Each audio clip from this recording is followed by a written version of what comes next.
Assalamualaikum warahmatullahi wabarakatuh. Salam sejahtera bagi kita semua. Pada video kali ini kita akan belajar bersama tentang dampak sosial budaya yang berkaitan dengan kehamilan. Di mana pada video sebelumnya kita juga telah mempelajari dampak sosial budaya terhadap kesehatan secara umum. Di video kali ini kita lebih spesifik lagi, yaitu dampak sosial budaya terhadap kehamilan. Perawatan kehamilan merupakan salah satu faktor yang sangat perlu diperhatikan untuk mencegah terjadinya komplikasi dan kematian ibu dan bayi ketika persalinan. Masih banyaknya ibu-ibu yang kurang menyadari pentingnya pemeriksaan pada kehamilan. Ini menyebabkan tidak terdeteksinya faktor-faktor resiko tinggi yang mungkin dialami oleh ibu hamil tersebut. Sering terjadi resiko-resiko ini baru diketahui ketika persalinan, sehingga akibatnya akan menjadi fatal. Hal ini kemungkinan disebabkan oleh rendahnya tingkat pendidikan dan kurangnya informasi. Permasalahan lain yang cukup besar pengaruhnya pada kehamilan yaitu masalah gizi. Hal ini disebabkan karena masih banyaknya atau masih adanya kepercayaan dan pantangan-pantangan terhadap beberapa makanan ketika hamil. Pantangan makanan ini berkaitan dengan mitos-mitos yang sampai saat ini masih banyak sekali masyarakat yang masih mengikutinya. Seperti yang kita tahu, di masing-masing daerah itu memiliki kebiasaan atau mitos yang berbeda-beda terhadap kehamilan, persalinan, nifas, kemudian pada keluarga berencana, dan bayi baru lahir. Di video kali ini kita akan mengenal beberapa mitos yang ada di beberapa daerah terkait dengan kehamilan serta dampaknya pada kehamilan. Seperti yang kita tahu, kehamilan itu dipengaruhi oleh 3 faktor, yaitu faktor fisik, psikologis, dan sosial budaya. Di mana faktor fisik seorang ibu hamil dipengaruhi oleh status kesehatan dan status gizi ibu tersebut.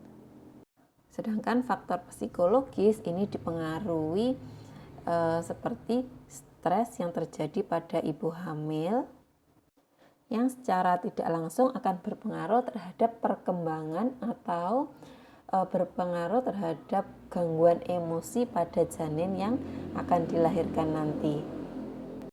Dan yang ketiga, contoh faktor sosial budaya atau perilaku sosial budaya yang berkaitan dengan kehamilan, seperti contohnya adanya upacara-upacara yang dilakukan untuk mengupayakan keselamatan janin, kemudian adanya larangan masuk hutan, larangan keluar malam, adanya pantangan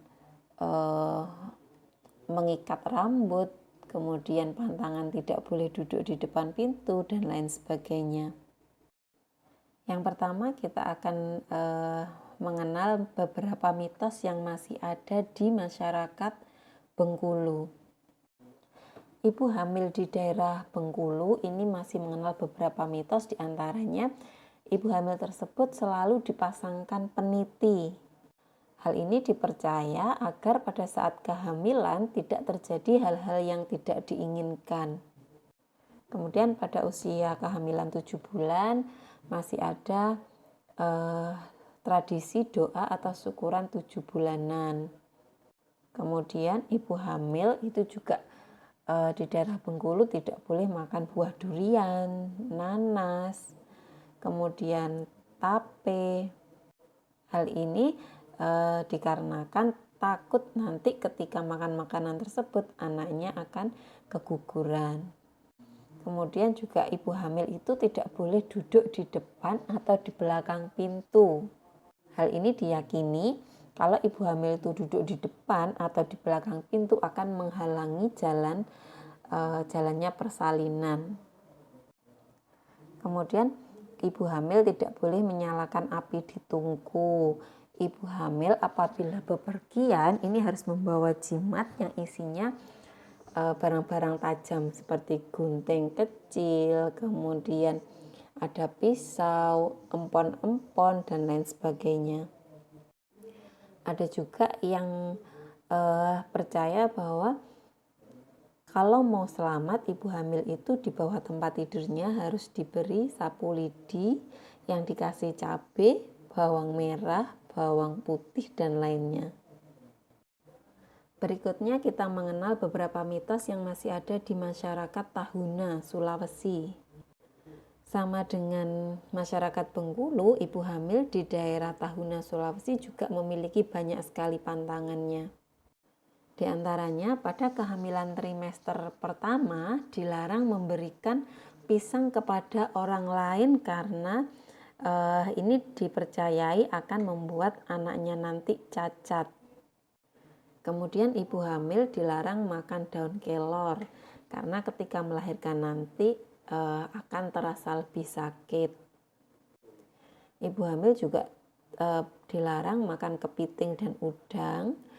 Dilarang makan kelapa muda karena diyakini nanti bayinya juga akan mati muda. Ibu hamil dilarang makan ubi kayu, dilarang makan sarang lebah supaya anaknya tidak nakal seperti lebah.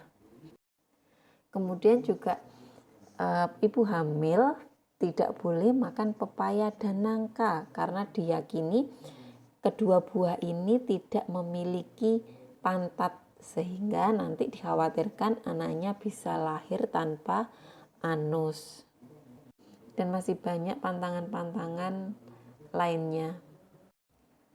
Berikutnya kita mengenal mitos yang masih ada di masyarakat Pelaihari, Kalimantan.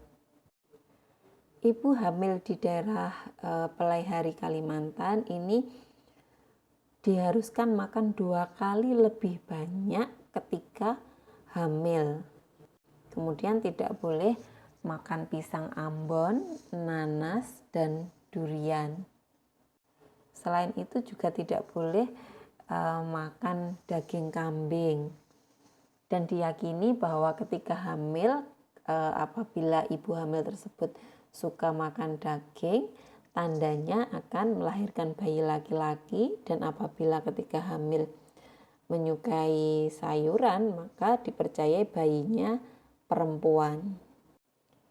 Kemudian ibu hamil tidak boleh minum air es, tidak boleh minum susu karena nanti takut bayinya besar. Selain itu juga ibu hamil dilarang berhubungan suami istri dan diharapkan ibu hamil itu mandi dengan air panas.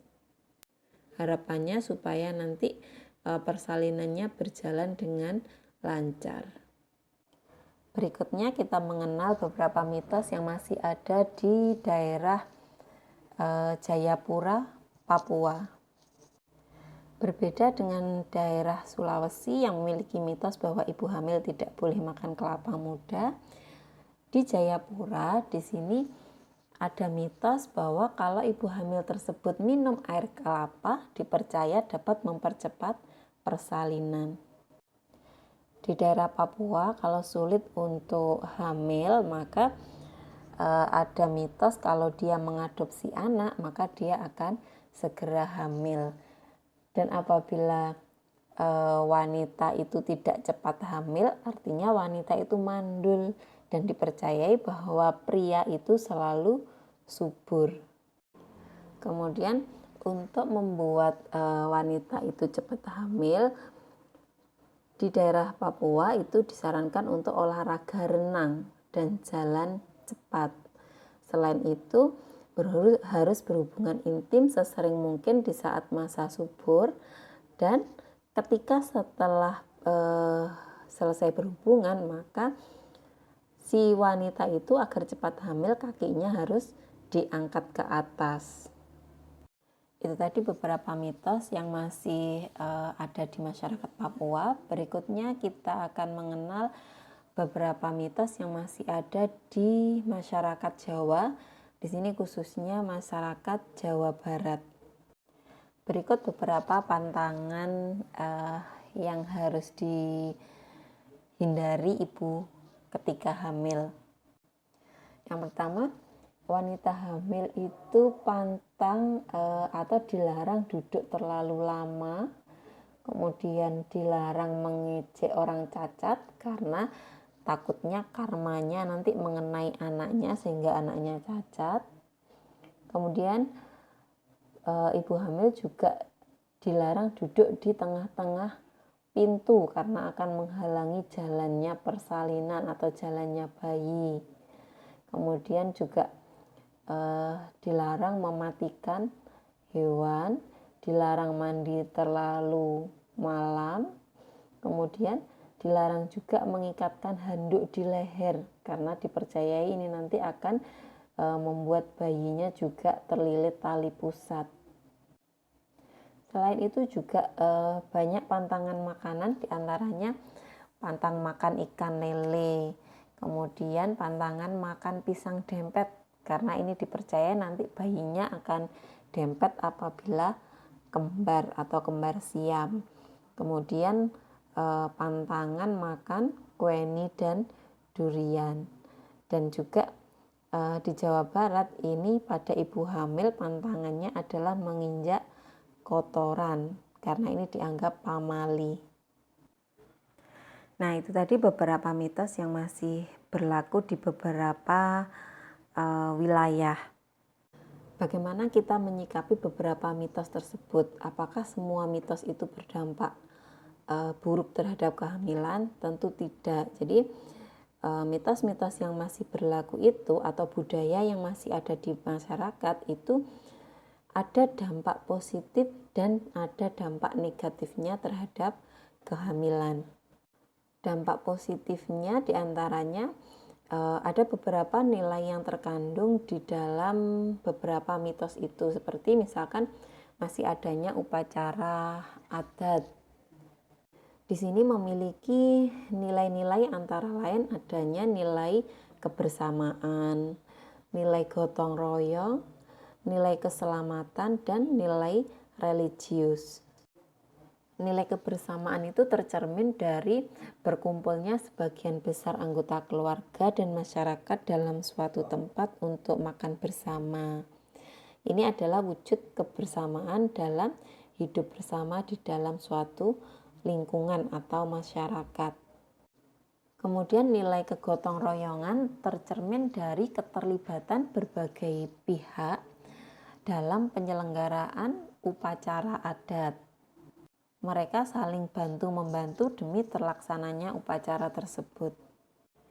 Kemudian ada nilai keselamatan, seperti contohnya wanita hamil tidak boleh keluar malam karena kita tahu malam itu suasananya gelap sehingga dikhawatirkan di luar kita nggak tahu apakah jalannya ini licin ataukah jalannya berbatu dan lain sebagainya.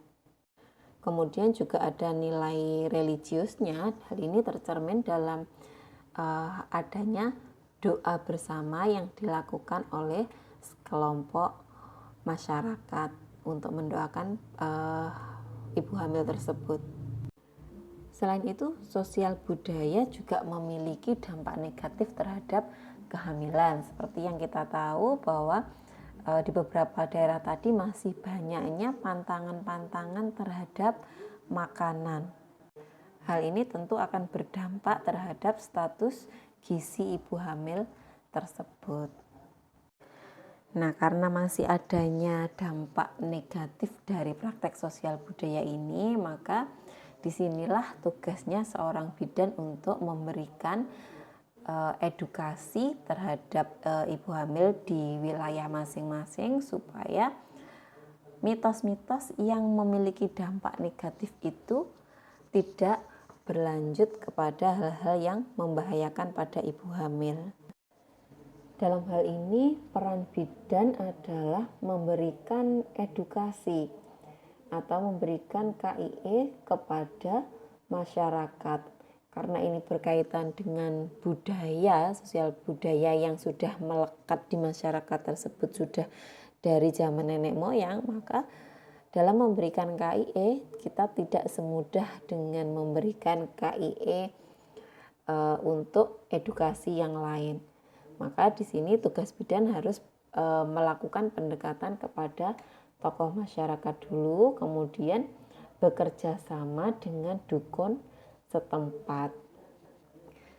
KIE yang diberikan ini berkaitan dengan tempat persalinan yang seharusnya itu di mana, kemudian bagaimana proses persalinan, perawatannya, kemudian bagaimana kebersihan pada kehamilan berkaitan dengan pantangan-pantangan tadi. Tentunya bidan harus memberikan KIE berkaitan dengan makanan bergizi, kemudian periksa secara teratur berkaitan dengan aktivitas fisik dan beberapa pantangan-pantangan makanan yang masih dipercayai.